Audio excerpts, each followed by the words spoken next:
मुख्यमंत्री एकनाथ शिंदे बोलतायत, थेट पाहूयात. मराठा समाजाच्या खरं म्हणजे हे अतिशय दुःखदायक घटना आहेत आणि वेदनादायी घटना आहेत. कारण शेवटी मराठा समाजातल्या मुलांनी आत्महत्या करणं खरं म्हणजे त्यांच्या परिवारासाठी किंबहुना आमच्यासाठी देखील दुःख देणाऱ्या वेदना देणारी घटना आहे. कारण महाराष्ट्राचा मुख्यमंत्री म्हणून मी संपूर्ण महाराष्ट्रालाच आपला परिवार समजतो आणि त्यामुळे ज्या आत्महत्या झाल्या आहेत त्या अतिशय दुर्दैवी आहेत. माझी सगळ्यांनाच विनंती आहे आणि मी एवढंच सांगू इच्छितो की महाराष्ट्र सरकार मराठा समाजाला आरक्षण देण्यासाठी सर्वतोपरी कटिबद्ध आहे, सगळे प्रयत्न करते आहे. कारण मागच्या युतीच्या सरकारमध्ये जेव्हा देवेंद्रजी मुख्यमंत्री होते त्यावेळेस मी त्यांच्यासोबत होतो. त्यावेळेस देखील आरक्षण मराठा समाजाला दिलं, कोर्टामध्ये हायकोर्टमध्ये टिकलं, परंतु दुर्दैवाने सुप्रीम कोर्टामध्ये ते रद्द झालं.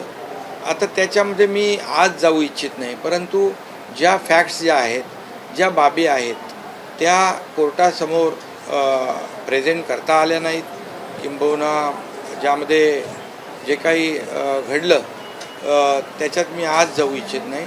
परंतु ज्या त्रुटी कोर्टाने दाखवल्यात की मराठा समाज जो आहे हा मागास असताना मागास सिद्ध करायला थोडंसं अपयश त्यावेळेस आलं आहे आणि म्हणून आम्ही क्युरेटिव्ह पिटिशन सुप्रीम कोर्टामध्ये फाईल केलेली आहे.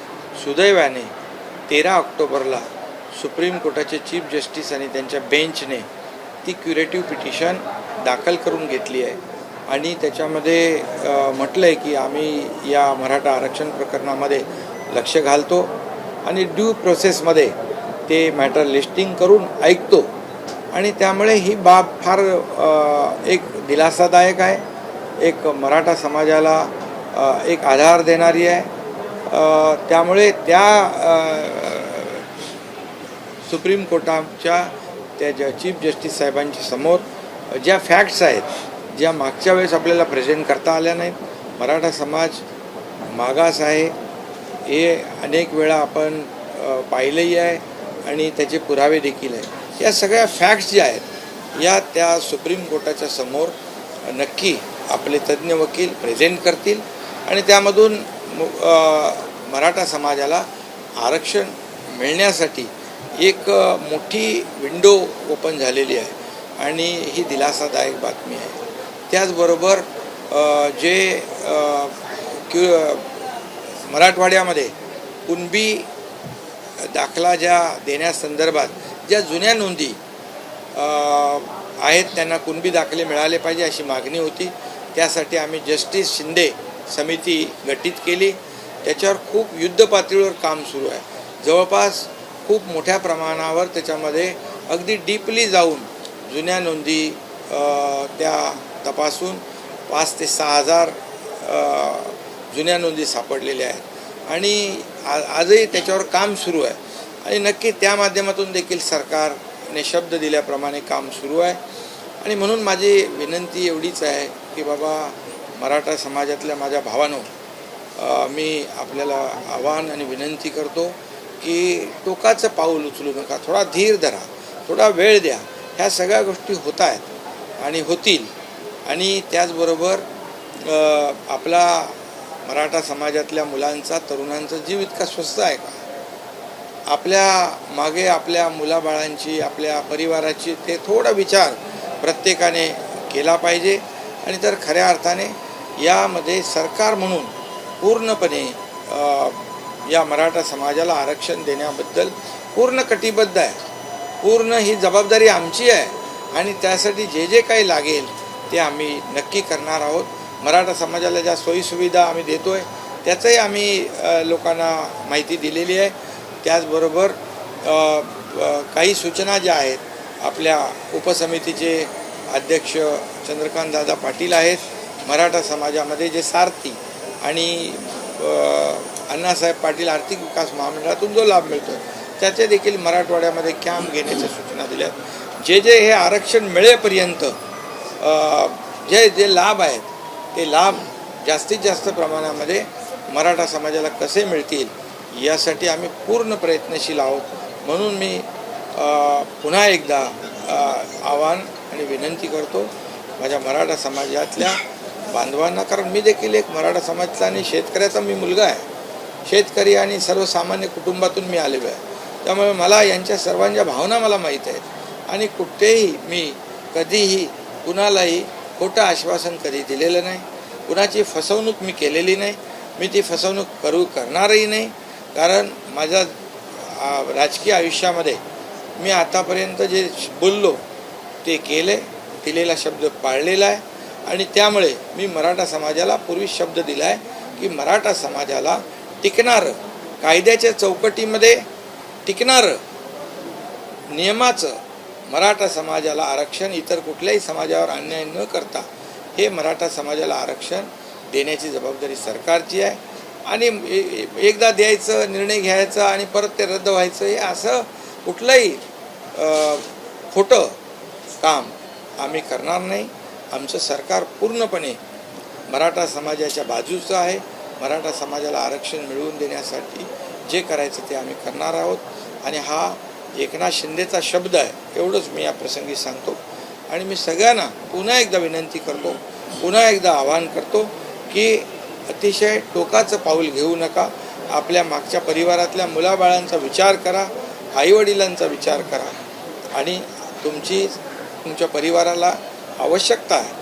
आणि हे मराठा समाजाला आरक्षण जे आहे बघा, आरक्षण मिळवून देण्यासाठी सरकार पूर्णपणे बाजूने आहे. आणि मी हेही सांगतो मराठा समाजाला हे माहीत आहे की अधिसंख्य पदं जी देण्याचा जेव्हा निर्णय झाला, विचार आला किंवा त्यावेळेचा प्रसंग आला, त्यावेळी याच एकनाथ शिंदेने पुढं येऊन सांगितलं परिणामांची सगळी जबाबदारी मी घ्यायला तयार आहे. याला जे काय परिणाम होतील ते भोगण्याची तयारी माझी आहे. आणि आज 3800 ते 4000 मराठा समाजाचे विद्यार्थी आज काम करत आहेत, नोकरीवर आहेत. आणि त्याचबरोबर मराठा समाजाला ज्या वेळेस अशा प्रकारचे प्रसंग आले तेव्हा मी स्वतःहून त्या गोष्टी अंगावर घेतलेल्या आहेत. त्यामुळे जे काही त्यांना लाभ जे देयक आहेत ते लाभ युद्धपातळीवर कसे मिळतील याचा देखील निर्णय आम्ही घेतला आहे. आणि म्हणून मी पुन्हा एकदा अपील करतो की टोकाचं पाऊल उचलू नका. आत्महत्या हे अगदी म्हणजे न परवडणारं परिवाराला आणि समाजाला हे काम आहे. आज 10% आरक्षणाची जी जाहिरात वर्तमानपत्रात छापण्यात आलेली आहे ती कुठेतरी मराठा समाजाची दिशाभूल करण्याची काम कुठल्या 10%? शासनाकडून नाही, तो EWSचं जे आरक्षण आहे, EWSच्या आरक्षणामध्ये बहुतांश मराठा समाज, जसं SCBCचं रद्द झालं, कारण एकच आरक्षणाचा फायदा घेऊ शकतो माणूस. पण SCBC रद्द झाल्यानंतर त्या EWSमध्ये जवळपास मराठा समाजातले 8% 8.5% तरुण त्याच्यामध्ये सहभागी होत आहेत. ही चांगली बाब आहे. आणि त्याचबरोबर ज्या जाहिरात आहे या जाहिरातमध्ये मराठा समाजाला सरकार काय काय देतं आहे, काय काय लाभ आहेत ते त्याच्यामध्ये दिलेले आहेत. त्यामुळे मराठा समाजाला टिकणारं आरक्षण, कायद्याच्या चौकटीत बसणारं आरक्षण, जे पूर्वी दिलं होतं आणि रद्द झालं तशा प्रकारचं आरक्षण या ठिकाणी देण्यास सरकार कटिबद्ध आहे.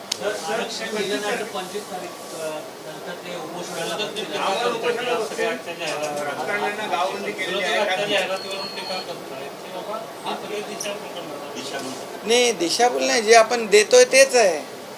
जे मराठा समाजाला आता आपण लाभ देतोय ते त्याच्यामध्ये दाखवलेले आहेत. खरं म्हणजे मी आज राजकीय बोलू इच्छित नाही.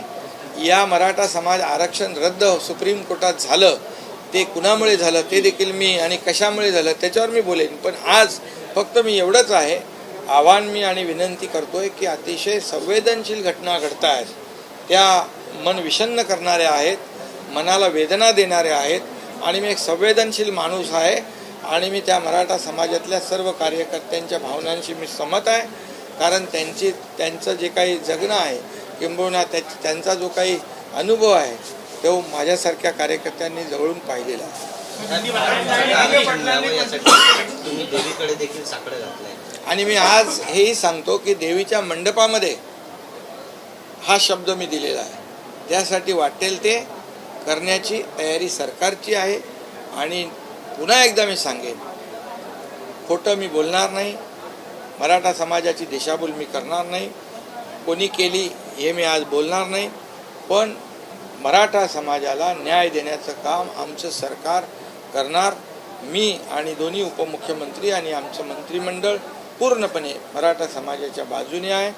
आणि म्हणून मी मगाशीच सांगितलं की पूर्वी देखील हे आरक्षण देण्याचा निर्णय आमच्या सरकारने घेतला होता. देवी के दर्शन आज हुए सभी जगह महाराष्ट्र में बहुत बड़े उत्साह में नवरात्रि का आयोजन हो रहा है. सभी लोग अपने अपने तरीके से नवरात्रि उत्सव मना रहे.